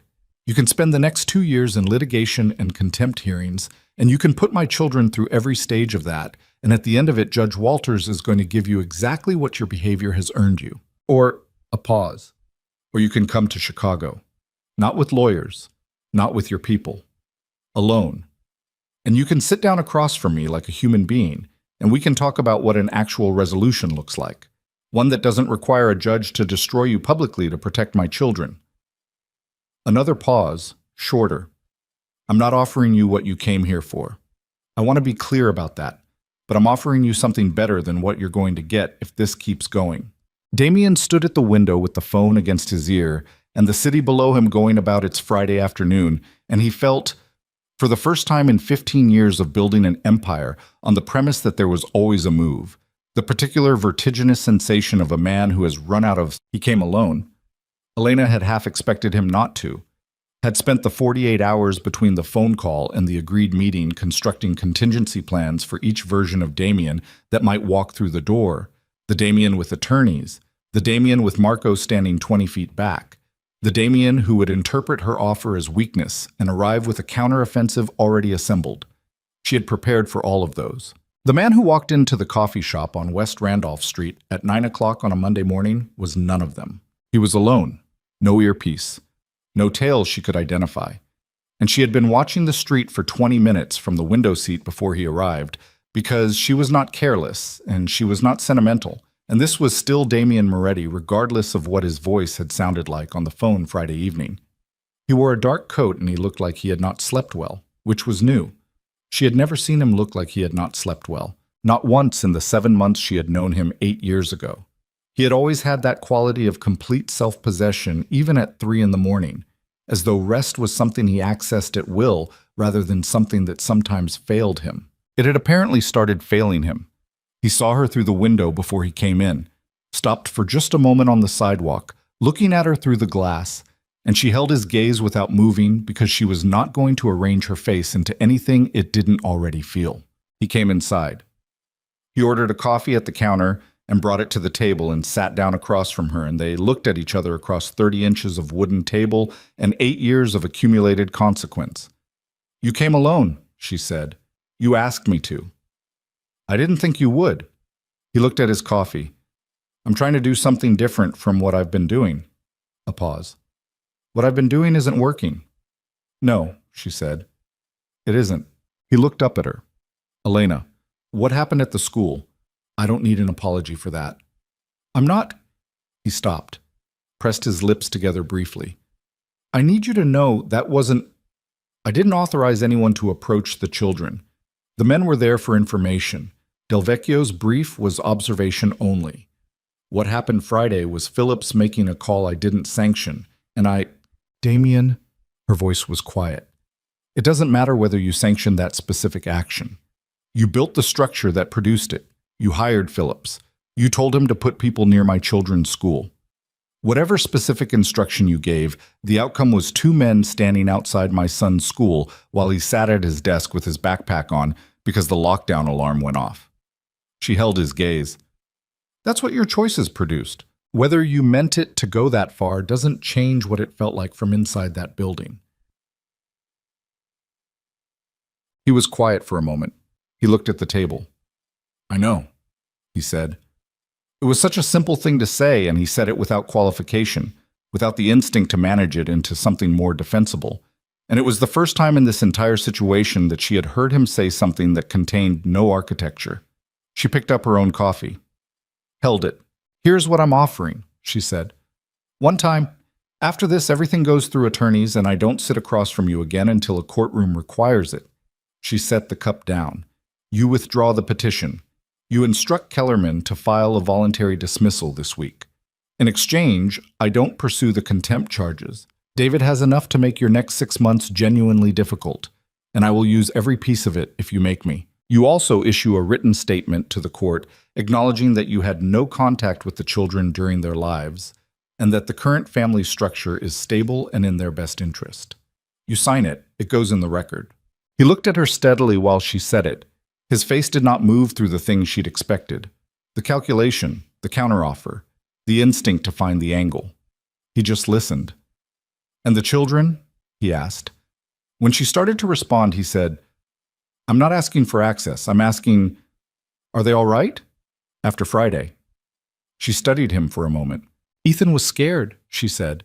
He didn't show it the way most kids show it, but he was scared. He had his backpack on for 6 hours. He wore it to dinner. She paused. Lily cried once, in her room, alone. And when I knocked, she said she was fine. She's 8 years old and she was trying to manage it alone because she's watched me manage things alone her whole life, and she's learned that that's what you do. Another pause. They're okay. They're resilient. They didn't get that from me. And they didn't get it from you. They built it themselves. Something moved across Damien's face. Not performance, something structural, deep under the surface. The kind of shift that happens when information reaches a place that has been defended for a long time and finally gets through. He looked at his hands. What are they like? He asked. His voice had changed. Quieter. Stripped of something. She should not answer that. Every strategic instinct she had said the information was not his to have, that providing it was a concession she hadn't negotiated for and didn't owe. She knew that. She answered anyway. Ethan is serious, she said. He thinks before he speaks, which he did not learn from me. He has opinions about everything, and he'll argue them until you prove him wrong. And when you prove him wrong, he accepts it immediately and completely, which is, it's remarkable, actually, in an 8-year-old. He's going to be someone who matters. A pause. Lily reads everything. Fiction, non-fiction, instruction manuals, the backs of cereal boxes. She cried for 2 days when she finished Charlotte's Web, and then immediately reread it because she said the ending was sad, but the whole thing was worth it. Elena looked at the window, at the street outside. She said that, 8 years old, the whole thing was worth it. Damien was very still. They sound... He stopped, tried again. They sound like good people. They are, Elena said, and they are that entirely because of what they've been given in this life, not because of what they came from. What they came from is just biology. He absorbed that without flinching. She gave him credit for that. I'll call Kellerman today, he said. The withdrawal will be filed by Wednesday. And the statement. She looked at him for a long moment. The man across from her was still Damian Moretti. She was not constructing a redemption arc for him in her head, was not softening the edges of what he had done and who he was. But he was also a man sitting in a coffee shop in a city he had flown to alone, without his organization or his attorneys or his carefully constructed versions of things, drinking coffee he hadn't touched. And he looked like someone who had recently encountered the specific quality of loss that money cannot reframe. "One more thing," she said. "The Cass Riley situation. I'm not pursuing criminal charges against her. That's already decided. But I need you to make sure, through whatever channels you use, that she understands she is not to have contact with anyone connected to your organization going forward. She's 26 years old. She made a stupid decision because someone offered her money and a story that made it feel okay. I don't want to destroy her life, but I also need it to actually be over." "Understood. Say it plainly." "It's over," he said. "All of it. The surveillance, the operatives, all of it. I'm done." She nodded. She stood. She picked up her coat. "Damian?" She looked at him one final time. "For what it's worth, I don't think you're a monster. I think you made a decision based on what you valued, and I think you're only now understanding what that decision actually cost. That's a human thing. It's not a small thing, but it's human." He looked up at her. His face was very open in a way she had never seen it, like something that had been held in position for a long time had finally been allowed to settle. "I chose wrong," he said. Simply. No architecture. "Yes," she said. "You did." She walked out. On the sidewalk, she stood in the cold morning air for a moment with her coat half on, and she breathed, and the city moved around her, and she felt, not victory, because this had never been a fight she wanted to win. She felt the specific relief of something finished, the particular quiet of a weight that has been set down. She put her coat on all the way and walked to her car and drove to her office and worked for the rest of the day with a focus she hadn't had in weeks. Kellerman filed the voluntary withdrawal on a Tuesday.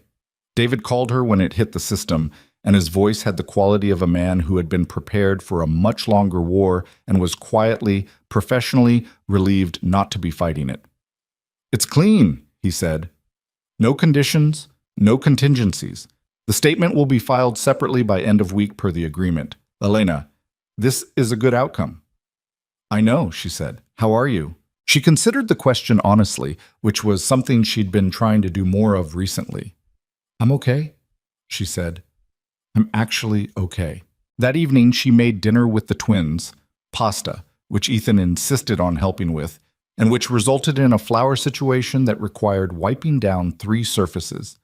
And Gavin arrived at 6:30 with wine and the particular ease of a man who had been showing up for this family long enough that showing up had stopped being an action and had become simply a condition of his existence. After dinner, after dishes, Elena told them it was over. The court thing. The man had decided not to pursue it anymore. They didn't have to worry about it. Ethan ate this information while he was drying a bowl. So he just stopped? He stopped. Why? She thought about Damian's face in the coffee shop, the untouched coffee. "I chose wrong."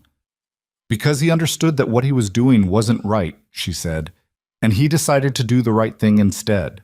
Ethan processed this with the methodical thoroughness he applied to most things. "Is he going to bother us again?" "No." "You're sure?" "I'm sure." He nodded, set the bowl in the cabinet, picked up the next one. "Okay," he said, with the same finality he'd used in the car, the closing of a subject quality that was entirely his own and always had been. Lily, who had been listening from the kitchen table where she was nominally doing homework but had been reading instead, said, without looking up from her book, "Good." Just that. One word. The whole verdict. Elena looked at Gavin across the kitchen. He was leaning against the counter with his wine, and he was looking at her with an expression that was quiet and very complete. Not triumph. Nothing so loud as triumph. Just the face of a man who has been steady through something and is glad to still be standing on the other side. She crossed the kitchen and stood beside him. "Thank you," she said quietly. "Not for anything specific. For the aggregate." "You did it," he said. "We did it." He tilted his glass slightly toward her in a small, private acknowledgement that didn't need an audience, and she leaned her shoulder against his, briefly, and then straightened and looked at her children. Ethan drying dishes with his characteristic seriousness, Lily reading a book at the kitchen table with her glasses pushed up. And the ordinary perfection of the scene was so acute she had to look at it carefully. Hold it. The way you hold things you understand are worth holding. Victoria Lancaster filed for separation in March. Elena learned about it from a news brief. The Lancaster and Moretti names were prominent enough that the separation, handled privately, still generated a small item in a business publication that covered organized crime-adjacent power dynamics. 2 sentences. No details. She read it once, set her phone down, and did not read it again. She did not feel what she might have expected to feel. Not satisfaction, not guilt. Something closer to the recognition of an equation resolving into its simplest form, all the complexity canceling out and what remained being the most basic structure of the thing. Victoria had been a party to an arrangement. The arrangement had been built on calculations that turned out to be wrong. She had extracted herself with the efficiency of a woman who had been trained since childhood to identify when a position was untenable and reposition accordingly. Elena found, examining it honestly, that she respected that. Not warmly, honestly. She did not know what became of the Lancaster alliance in the months that followed. She did not look for information. It was not her architecture to maintain or dismantle, and she had long ago developed the discipline of not carrying weight that wasn't hers. Damian Moretti remained the most powerful organized crime figure on the eastern seaboard. That was not a thing that changed. His empire held, his influence held. She knew this not through surveillance, but through the ambient knowledge of a woman who had existed in proximity to that world and retained permanently a certain literacy of it.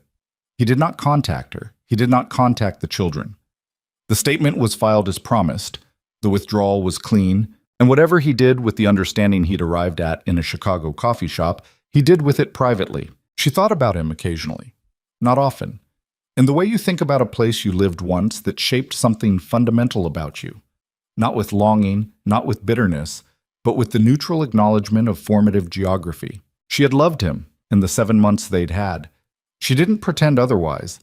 It had been real enough to produce 2 lives, which was its own irrefutable evidence. But love that exists alongside someone who has organized his entire self around what things are worth to him, that kind of love gets evaluated eventually. And she had been evaluated and found worth less than a political alliance. And that verdict had been the making of her, though it had taken several years to understand it that way. The announcement about Seattle came in April. Thorn Advisory Group's 3rd office, their largest, a full floor in a building in South Lake Union with a view of the water and enough space for 30 additional hires in the first year. Elena stood at the window of the new space on the day they got the keys and looked at Puget Sound going silver in the afternoon light and thought about the woman who had arrived in Chicago 8 years ago with a new name and a pregnancy and no plan except forward. The relocation happened in June. They drove. Gavin's idea. Let the kids see the country from a car, not a plane. And it had been 3 days of rest stops and audiobooks, and Ethan's elaborate system for tracking which states they'd pass through, and Lily making increasingly confident proclamations about regional geography based on information she may or may not have accurately retained from her reading. They stopped in Missoula the second night, sat outside after dinner in the cooling air of a Montana evening while the sky went from orange to dark above the mountains, and Ethan fell asleep in his chair with his mouth open, which Lily documented with her phone camera for what she described as archival purposes. And Gavin went inside to settle the check, and Elena sat alone for a moment with the mountains and the cooling air and the very specific quality of being between one life and the next. She was 34 years old. She had built 2 lives, one from nothing, one from the ruins of that nothing. And the second one was better than anything she had planned, which was the thing about plans, the thing she had finally, genuinely internalized. The life you plan for is almost never the life worth having. The life worth having arrives from the places where you chose forward when you had no guarantee of what forward would produce. She had chosen forward the night she walked out of the Aldrich ballroom in bare feet. Everything since had been the consequence of that choice, including the twins asleep in the Montana evening and Gavin coming back through the restaurant door and the new office waiting in Seattle with its view of water and its rooms full of potential. They had been in Seattle for 3 months when Gavin proposed. It was not a dramatic proposal. It was a Tuesday evening on their back deck, which looked out over a green belt, and they were drinking wine, and Gavin was talking about some logistical problem he was having with one of his portfolio companies. And mid-sentence, he stopped and put his glass down and said, "Marry me." Elena looked at him. "Just like that," she said. "I've been working up to it for 2 months, and I couldn't find a version that felt right, so I'm just saying it. Marry me. I want to marry you. I want to adopt Ethan and Lily if they'll let me. I want—" He stopped.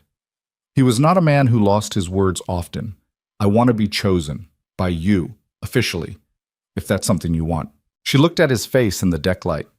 This man who had learned how Lily took her peanut sauce on the side. Who had driven 15 hours across 4 states so 2 8-year-olds could see Montana from a car window. Who had stood between her family and 2 of Damian Moretti's men with the quiet certainty of someone who had already made his decision long before the moment required it. "Yes," she said. Came out immediately with no calculation behind it, which was how she knew it was completely true. He let out a breath, picked up his wine, put it back down. "Okay," he said. "Okay," she said. They sat on the deck for another hour, and the green belt rustled with whatever lived in it, and neither of them felt the need to make the moment bigger than it was, because it was already exactly the right size. She told the twins the next morning at breakfast. Ethan's response was to look at Gavin with a long, evaluating look, the way he looked at math problems that required careful checking, and then say, "Does this mean you're officially our dad? Like, legally?" "If you want that," Gavin said, "it's your choice. All of it." Ethan considered this for approximately 4 seconds. "Yeah," he said. "I want that." Lily had already started crying, which she was pretending was because her orange juice went down wrong, and nobody contradicted this explanation because she was entitled to it. Later, after school, Lily came to find Elena in her home office. She stood in the doorway with her book under one arm and her glasses on and her gap-toothed expression of careful consideration. "Mom," she said. "The other man, our biological dad. Does he know?" Elena turned from her desk. "He doesn't need to know. The legal adoption, because his rights were never established, because he withdrew. It's cleaner than you'd think." Lily nodded, processing. "Is he sad?" Elena thought about that honestly. About a man sitting in a Chicago coffee shop with an untouched coffee and 8 years of absence in his hands. "I think he is," she said. "In his own way. Yes. Because he missed everything? Because he chose to. And then had to live with understanding that." Lily was quiet for a moment. She looked at the doorway frame, then back at her mother. "That's really sad," she said. Not with malice. With the genuine, uncomplicated empathy of a child who has been loved well enough not to need someone else's suffering to feel safe. "Yes," Elena said. "It is." "I don't feel sorry for him, though," Lily said, clarifying. "I feel sad about it, but I don't feel sorry. Is that okay?" "That's more than okay," Elena said. "That's exactly right." Lily nodded once, satisfied with the distinction, and went back to her room and her book.